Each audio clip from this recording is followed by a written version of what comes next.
Good evening, everyone here. Thank you, Ravi. I am not a professional speaker. Whatever I could learn from my master in the last couple of decades, I just came here to share those my personal experiences or whatever the teaching of Sant Month I learned from my spiritual master. I want to share with all my brothers and sisters here. It's a great joy for me. It's an honor and privilege for me to be here always in Minneapolis. I'm very excited always to come here to see such a great brother and sister. They're working so hard on the spiritual path. It's a great inspiration for a lot of people. When I see people, they have so much dedication and love for a spiritual master or the dedication towards the spirituality. And I'm pretty sure that all of you are here for one reason, to know about spirituality.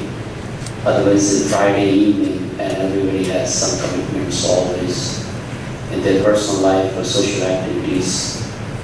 But I'm very thankful to all of you taking time out and coming here this Friday evening. Today, we want to talk about how we can get the peace, and through our devotion, through our selfless service and meditation. We all come from a different background, we all come from a different faith, we look different, we have a different way of worshiping, we have different religions, different languages, different countries. We all look different from outside, very, very different, very unique. But one thing is very common, that we all have a soul, which is common. No matter we look outside, may be different, but inside is all same. One thing more common is we all want peace. We all want to be happy. I think no one in the world I could find who doesn't want to be happy. And we all want happiness. We wander around to look for the happiness, we wander around to look for the peace all over. We go to the different places. Anybody says, go to that temple, go to the church, go to those places, go to those towns or any other places, the holy places, I think we will get the peace. Because this is our birthright to have peace. This is our birthright. Because our soul is very peaceful. Sometimes we are not peaceful because at the level of senses or the level of the mind, sometimes we do not realize what we are doing in the outer world. But in the other world still, whenever we look for the peace, we set the goals. But whenever we set the goal, we say that we will get something, then we will be happy. When I will have a lot of money, I will be very happy. I will have a big house, I will be very happy.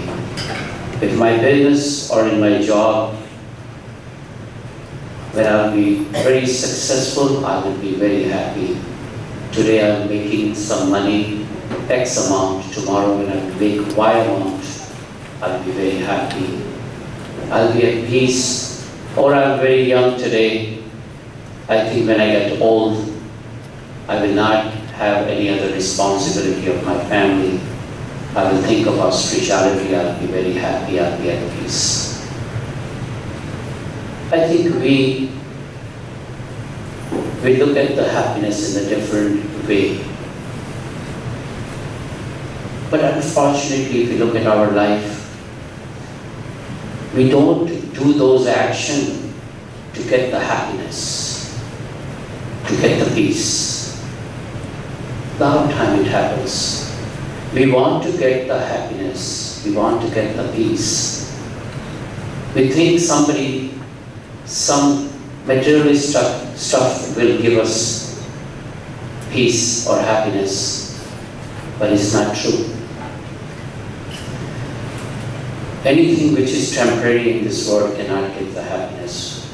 Yes, for a time being, yes, we could be happy, we could be sad. It all depends how much attention we have on that situation, that much happiness or the sorrow or the sadness we bring into our life. It all depends on the situation. But situation is not the reason. The reason is our attention.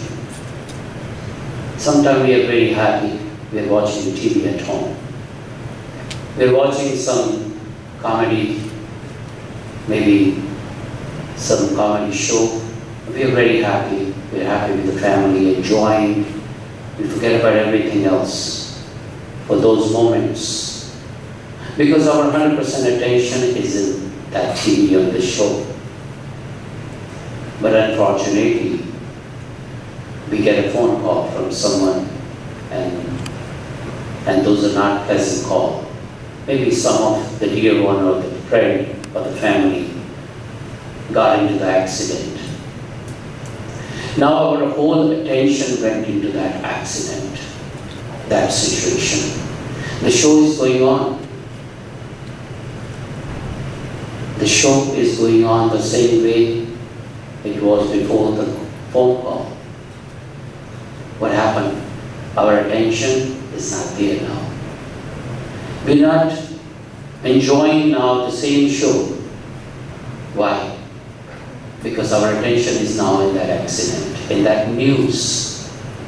So it all depends. Situation never brings us the happiness or the sadness. It all depends. Is the situation or our mental balance, how we take or how we handle that. So first, virtue we have to see that how we can have the peace in our life. We need to realize that we are not the body, we are the soul. Body is just a costume. Like the way we change the costume every day, the same way we change the body every lifetime. Have you been changing it?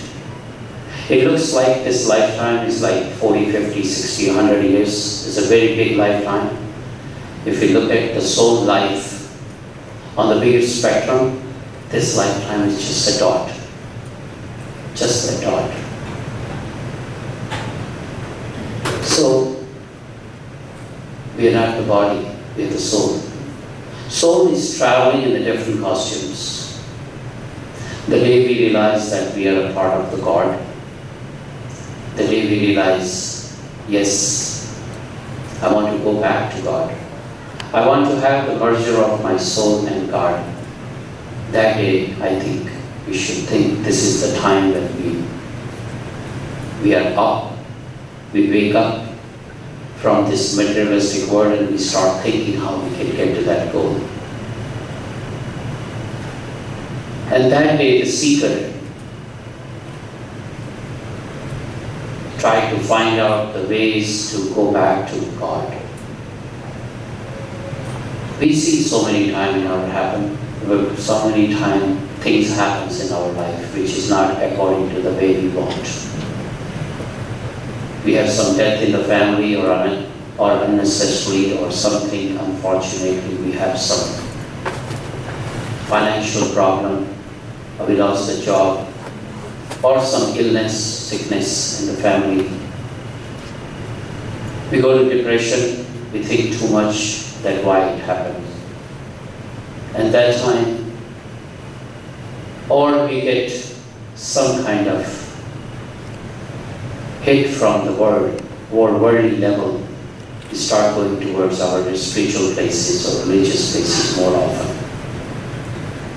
We start thinking about God, we start praying to God. And what happens when we go to our spiritual places? Then the devotion starts. We listen to the scriptures. We like the scriptures. We recite the scriptures. Sometimes we understand, sometimes we don't, but we still do that. And that gives us a little bit peace. We become more happy in our life. We think we go to our religious place or spiritual places once in a week at least to give me a little bit peace for an hour, half hour, 1 hour, 2 hours, whatever time we spend over there. But when we come home for next 6-7 days, we are the same. Because a lot of time we listen to the scriptures, we recite the scriptures, we understand the value of those things, but only up till that time, till we are in that aura or in the boundary of that satsang. The moment we leave that place, or before we leave the place, we think we are soul. We think, yes, I should take the step towards spirituality. Yes, I need to set my goals. Yes, saints and mystics had done a great thing in their life. They set the goal for us and we should do the same thing, but the moment we leave the room, we say, no, we're not the soul. I'm a doctor, I'm a businessman, I'm a Hindu, I'm a Sikh, I'm a Muslim, I'm a Christian. Or my name is this, my name is this. We forget about souls. We forget a lot of time when we go to the parking lot. We are very peaceful in the spiritual places. We are very happy. We are very nice to each and everyone. The moment we leave the place, we become arrogant with people. We start arguing. The moment we go to even parking lot, if somebody cut us off, we become very angry. What happened? We get color in this worldly level very fast. If we look at it, we need to introspect one day. We need to watch where we are standing today. We need to set our goal. So the devotion is the first step. We need to have devotion. So how we can get the devotion? We need to have a faith. We need to have a faith on God. Most of us, we have a belief that there is a God. We go to our religious places or spiritual places. We pray to God. If He listens, we say, yes, He's listening us. We come home, next day, we see the difference. We ask for something, we get it. If fortunately it happens, we say, yes, that place is great, I should go more often because my prayer got listened there. There is a God. That's our belief. But sometimes we pray and God doesn't want to give us because a father knows what is right for the kid. But we ask. A kid asks for the ice cream, even though his throat is not working properly, still they ask for the ice cream. Mom or father never give. Why? It doesn't mean they don't love them. They don't want to give. It's not good for his or her health. So our faith becomes very conditional. It becomes like a belief. Faith only comes when we experience something. If I drink the water, I know I have the faith that I experience the water, I know the taste of the water. But if I heard about the water, I can say all day long. I recite anything about the water. I can say 50,000 things about the water, but I only believe I never tasted the water. So faith only comes with experience. And before the faith comes, you need to have a love. Love for God. And conditional, unconditional, not conditional. Not that everything going well in my life, then only I love. And when anything goes bad in my life, I don't love God. Because He's not doing according to what I want. So our devotion goes very conditional, a lot of time. And that's why we are not in the peace. Nobody is responsible for our problems. We are responsible for that. 10% only we see the situation, 90% how we take that situations. Only 10% we can see the problem outside. Yes. It doesn't mean that we start practicing the spirituality, we will not have a problem in our life. The only thing is we will be able to handle the problem. So the devotion is the one, a great key in our life. So when we have a love, when we have an unconditional love for God, that is the time we miss God all day long. We do the Simran, which is called the repetition of the God's name, or we miss someone. You know, we have seen so many things in our life when we love something in our life.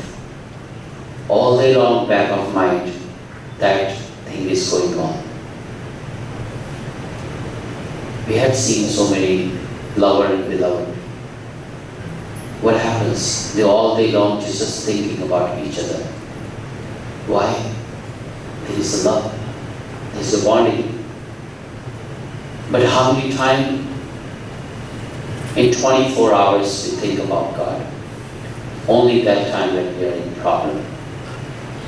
Only that time. So the devotion doesn't come with the conditional love. It comes with the unconditional love for God. And little by little, when the seeker becomes more serious on the devotional life, he starts thinking about Him. And that time, he starts looking to help other people. Then he realized that I'm a soul. The other people, they come here, they also have a soul. They also have the same essence of God, the way I have. I need to help other people also. From there, the selfless service starts. And the selfless service does not mean that we are looking for some recognition or reward against that. That is not called selfless service. Yes, if you're looking for a reward, if you're looking for any recognition, it becomes like a good karma. Yes, it is a good deed. It becomes like a good karma and we come back to get the reward for that. But it's not a selfless service. Selfless service means when we take selfless out of the service. When we are doing the service, we are not the doer. Somebody else is the doer who's taking the work out of us. That's the selfless service. And that's the real service. So benefit of service is when we do the selfless service, the God becomes more and more happy. Because now we start thinking not about us. Because most of us, we are all self-centered. We only think about ourselves first. And then we think about our family. And sometimes we think about our friends or relatives. That's it. Very few of us think about the community. Very few of us think about the country. Very few of us think about entire world. the universe. And that is the only way. If we start thinking about the universe, or if we start thinking about the universe, or thinking about the nation, or thinking about our community, then only we can do the selfless service. And selfless service is a very, very important virtue of our life. That is the thing which can bring us the peace. If we want to be happy, we need to make other people happy first. There was a classroom, and the teacher had about 50 students. And he brought some balloons. He brought 50 balloons and told every student to write their name with the marker on that balloon. Took all the balloons and put it in the next room. After a couple of minutes, teacher says, go. You have 5 minutes. There are 50 balloons and you have 50 students. Go and get your balloon. See your name on that balloon and bring that balloon. And everybody only has very short time, 5 minutes. Everybody is rushing to get their own balloon. They're looking for their name. Think of it. In one room, there are 50 people looking for the balloon. Everybody is pushing everyone, because that's what happened in our life. Everybody is pushing, hustle and bustle, because they want their balloon and they want to be in the room within 5 minutes. Now the 5 minutes are over. Nobody got the balloon with their own name. Everybody came back. Now teacher said, go back to the same room. Pick up the first balloon and give it to the person it belongs to. They went. Within 2 minutes, everybody was out of that room. And they gave the balloons to everyone. That's what happens in our life if we look at it. We are very selfish. When we want to get anything in our life, we will push someone, we will step on someone, we will be unethical sometime. Because we want to be happy. We want to make something more. We want to get something more. We are in the competition. We're not in the loving manner. How can we be happy if we cannot make others happy? First of all, we need to make other people happy. Before we expect anything from the others, we need to give them first. If we really love, because love knows only sacrifice, not the reward. God loves us. God always gives us, never takes anything. We cannot give anything to God, because He loves us unconditionally. No matter we think about God, we love Him, we curse Him, we worship Him, still He loves. The same way. So the seva, the selfless service, is a very important part of our life. And coming to the seva, according to the saints and mystics, is being told there's 4 kinds of services we can do in our community. The first one, normally we talk about the physical seva, which is the topmost selfless service ever we can give it to someone.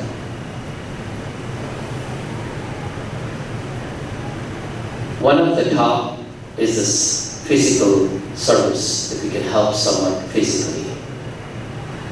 The second one comes the mentally. If we help someone, if we have a knowledge of anything, if we can help someone to give, or the guidance, or if we guide people on the right path, that's the mental service. We can do it. Mentally, we can help someone. The third one comes the least, which is financially. In every scripture, no matter what faith we belong to, is being said at least our 10% of our daily life and our true income should be given to the people they are unfortunate or the needy people. 10% of our income. Only 2 days salary of the month or maximum 3 days salary of the month. It looks very big to a lot of people. It looks very big because we are making, let's take for example, we are making $5,000 a month. You think, oh, when I have my salary is $7,000, I will start donating more. So when I have 5,000 or 500, looks very big.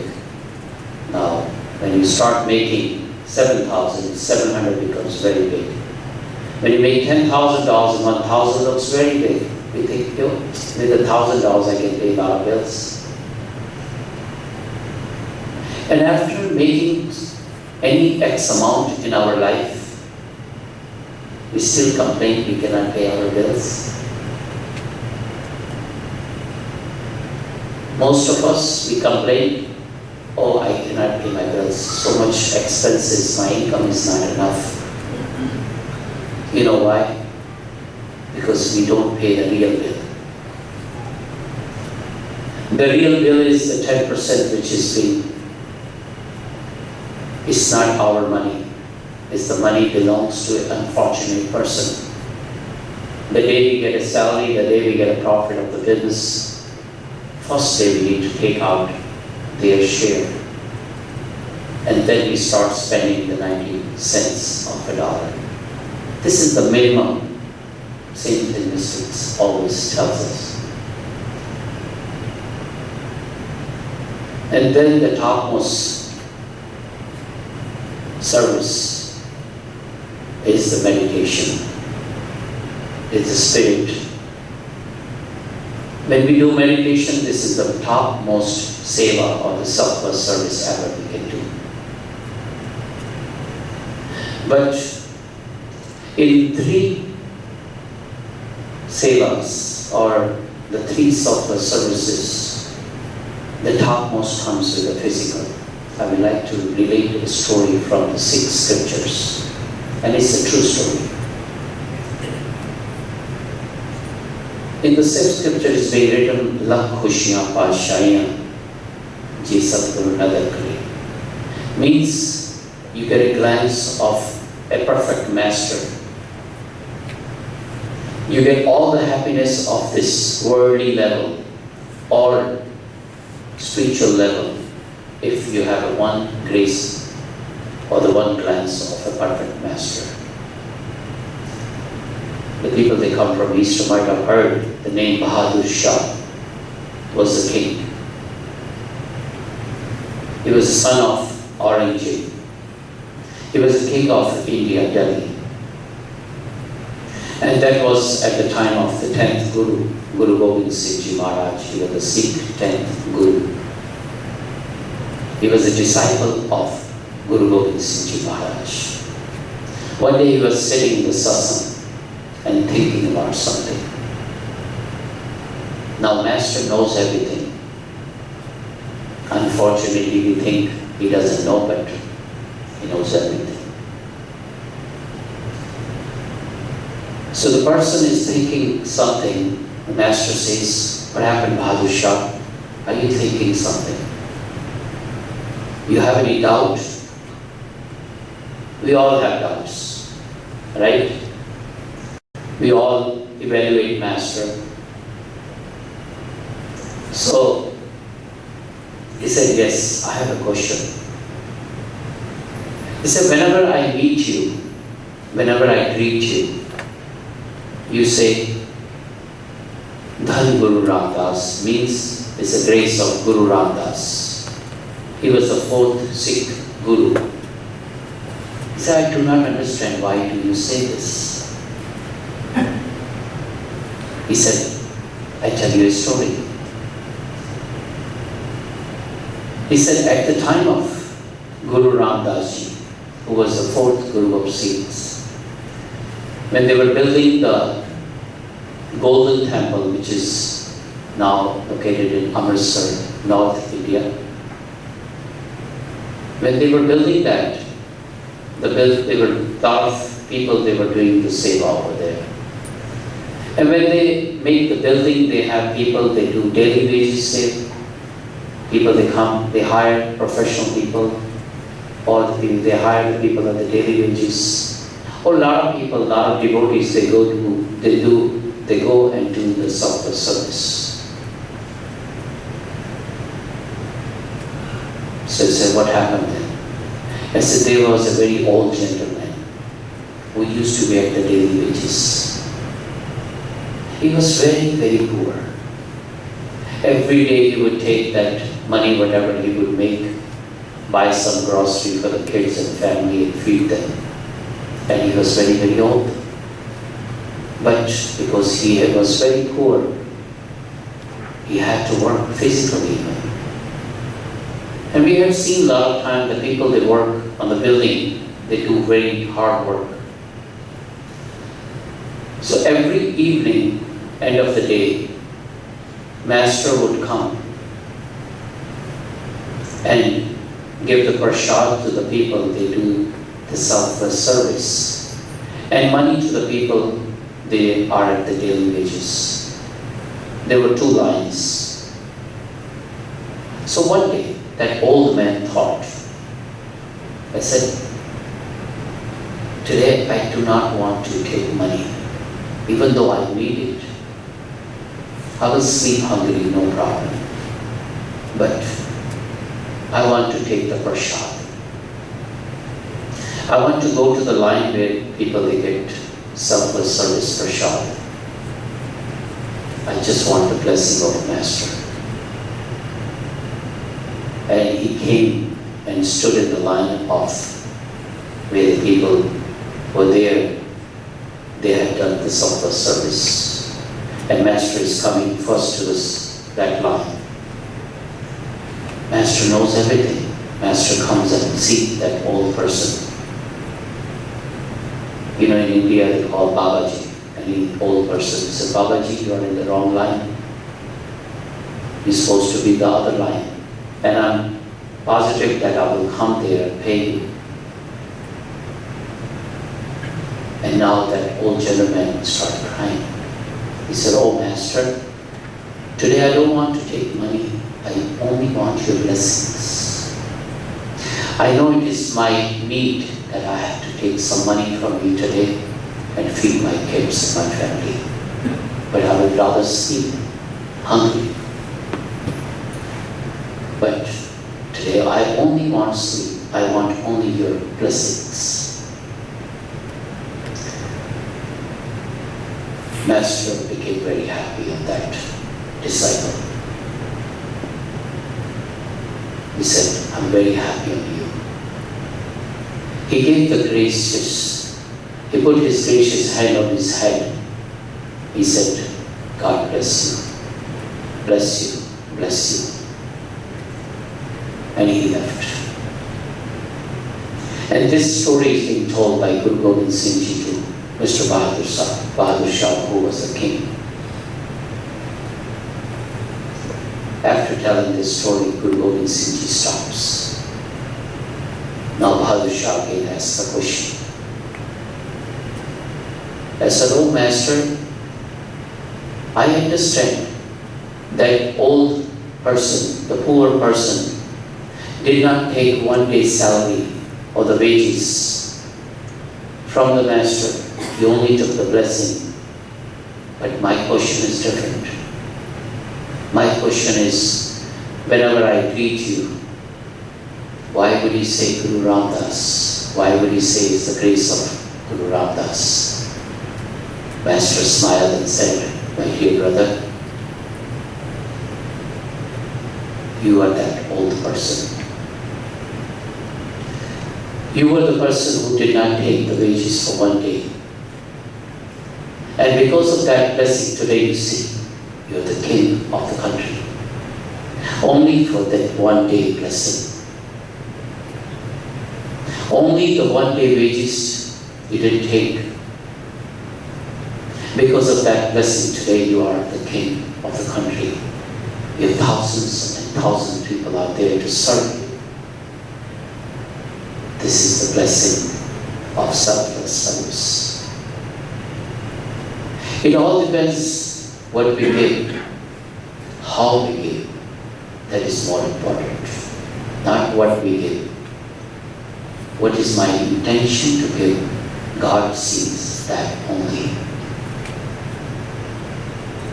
If I have $100 and give $10 to someone, that is okay. That is my duty. If I have $100, give it to somebody, $50, I sacrificed $40 more. But if I have $100 and give $80 to someone and keep $20, I sacrificed more. So the person who sacrificed the most, get the most. But our intention has to be selfless. So when we have this peace, think about those moments of our life. Whenever we help someone in our life, whenever. Think on those moments. When somebody blessed us with their good wishes, how much happiness we got out of that moment. We cannot buy that happiness for $1 million. Think on those moments when we got the chance to help any person. And I'm sure we get those moments every day. We get those opportunities every day. But because we become very self-centered, we don't help people. We don't help. And even if we want to help, we want to recognize in thousands and thousands of people. If we help someone, we will go and tell our friend, you know what, I did a help to someone. The guy was very hungry and I bought a food for him. I will never tell my friend that I cursed on some friend, or I cursed on someone, or I thought bad about someone, or I fought with someone, or I argued with someone. I will never tell any of my friend or relative or family member, but I will go and tell someone that I did a good deed. Why?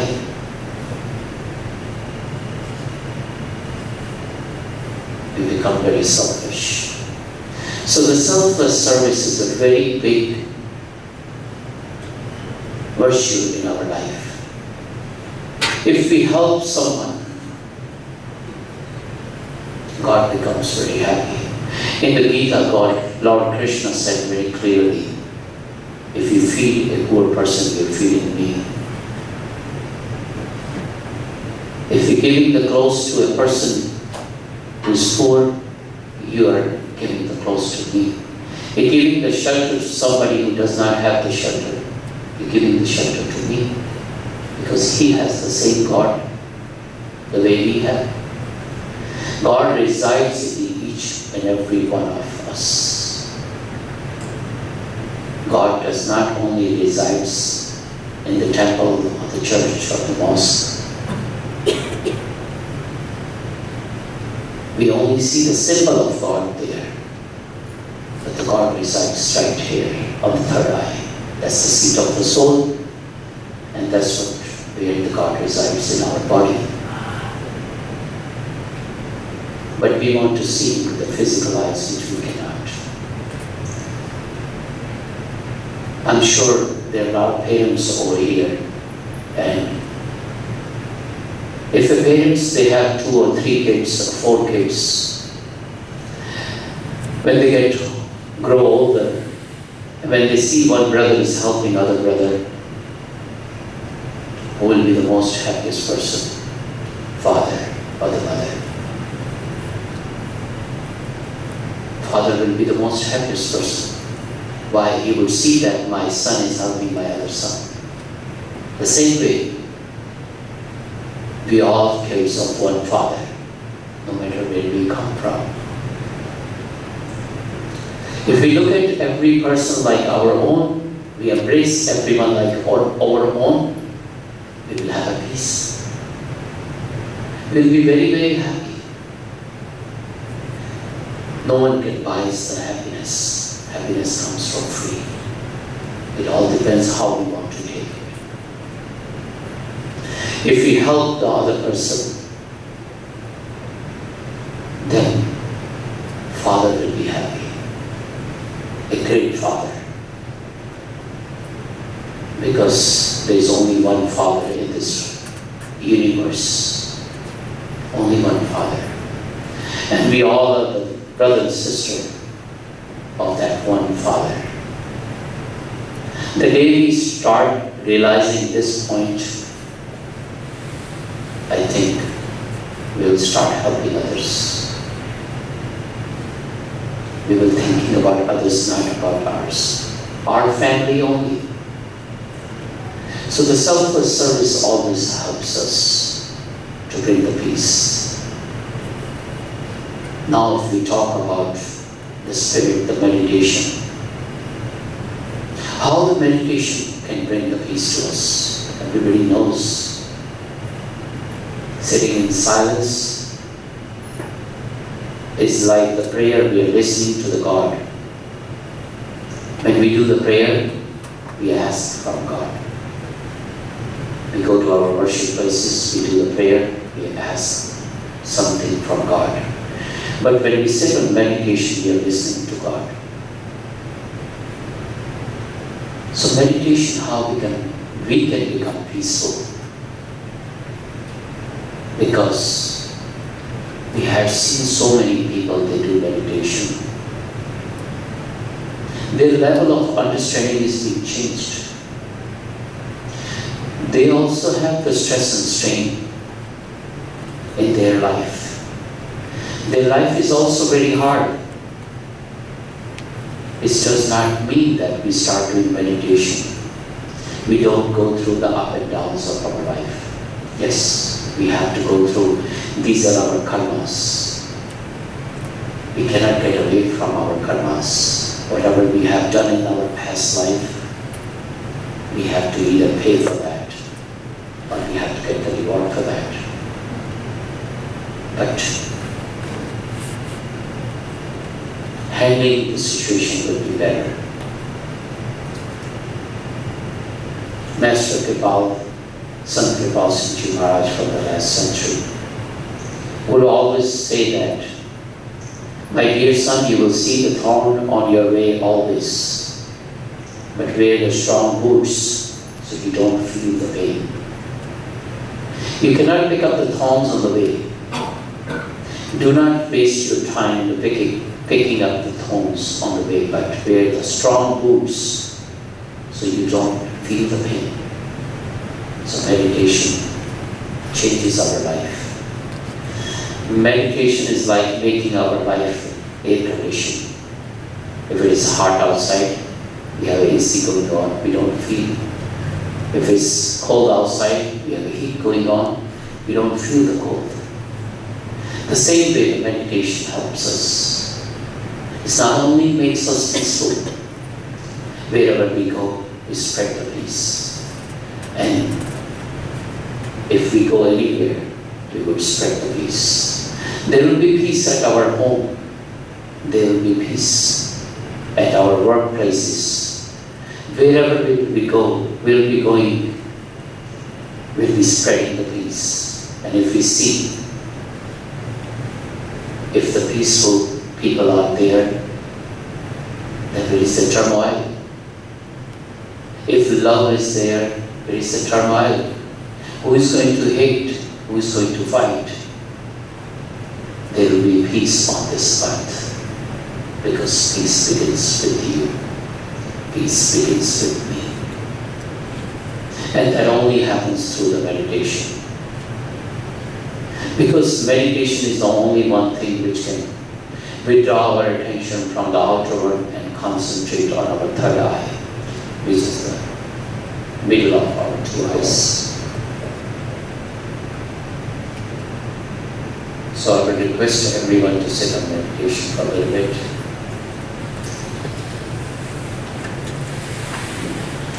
The teaching from my spiritual master, Sant Vijender Singh Ji Maharaj, Sant Darshan Singh Ji Maharaj, I would like to tell you the instruction to sit on the meditation. When we sit on meditation, we withdraw our attention from the outer world. We see our mind and our senses are the outer expression of our soul. We need to withdraw our attention from this outer world by withdrawing our five senses. We close our eyes very gently the way we go to sleep.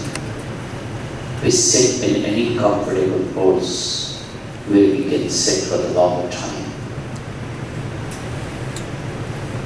When we close our eyes, we withdraw all the listening.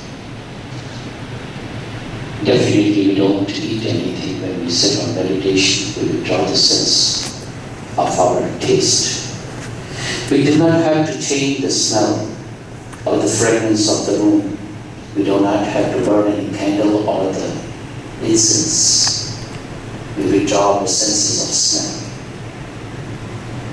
We can sit apart from the other person, so if other person moves, we do not get distracted. Sense of taste, sense of